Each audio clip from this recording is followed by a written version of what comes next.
Hello.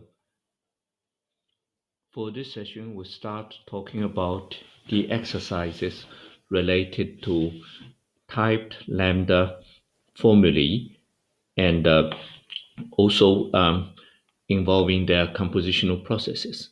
We look at the screen. Here is example 3. Fred coughed. That is taken from Kearns book, Semantics. So now that we have learned type theory and lambda calculus, everything looks different. We look at the bottom line. Fred is given a type E because that is a proper name. So F quote E. And then we have the predicate verb coughed, and that is given the lambda calculus lambda x cough x, that was given the type et. Now they two should combine, so that will move upward to the mother node, that is s lambda x cough x, that is combined with f. Then given the discharge of the type E against the type ET, we'll get the type T. And then F undergoes a lambda reduction against the lambda bound formula, lambda x cough x, and that will give us cough F, and that has the type T. That should be quite straightforward. The second one, 3B, Peter saw Katrina. It is a step more involved than 3A because it has two arguments. We look at the bottom line, that is the leaves in a tree. So Peter, P is a proper name, is assigned the type E. And then saw is the predicate, that is a two-place predicate, but we use lambda abstraction to abstract away the substance of the two arguments, yielding lambda y, lambda x, so x, y with proper bracketing, and that is assigned the type EET.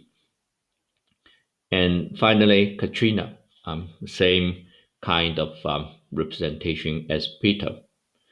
So now we have a layered stepwise combination. So Saul and Katrina combine first with one step of lambda reduction. So that will give us on the right upper hand, we have the colored first yellow arrow, lambda x, so x k e t. So that's one step of lambda reduction. And this formula is then combined with the formula for Peter. So we have the mother node S, that is the syntactic node sentence, and the formula is lambda x, so xk, and now being combined with P. Because it is now combined with P, the type is already given as T, right, with the E being discharged. And then with another step of lambda reduction, we're given the full-fledged propositional formula, so Px, and that is the label T. So in this case, there is no free or bound variable in there. Moving on, we look at a more complicated case. Gertie assigned Quentin to Maud. So that means that the predicate assigned is a three-place predicate. So the tree is bound to be more complicated. We take a look at the leaves. Gertie, Quentin, there are two proper nouns. Assigned is a three-place predicate. So being represented as lambda z, lambda y, lambda x assigned, where in fact this ed is not really necessary. And then because tense does not come into the scene here, and x, y, z, right? And the type is e, e, e, t. And then to mode, here we omit the discussion of to, so leaving us only with mode as a proper noun, so same as before. Now, assigned is combined to mode, right? And the result is accumulated in the mother node, right? And further simplified as a step of lambda reduction. You take away z, and that will give us lambda y, lambda x assigned x, y, m, right? That is assigned to mode. And the type is EET. Then this verb chunk, still partially saturated, is made to combine with the direct object, Quentin. Why the direct object is represented as taking a position before assigned, and kind of a C commanding assigned VP, that is because of the argument presented in Kearns chapter 4. That is when we look at double object construction, because we consistently want to have only binary branching, so we need to put the direct object as a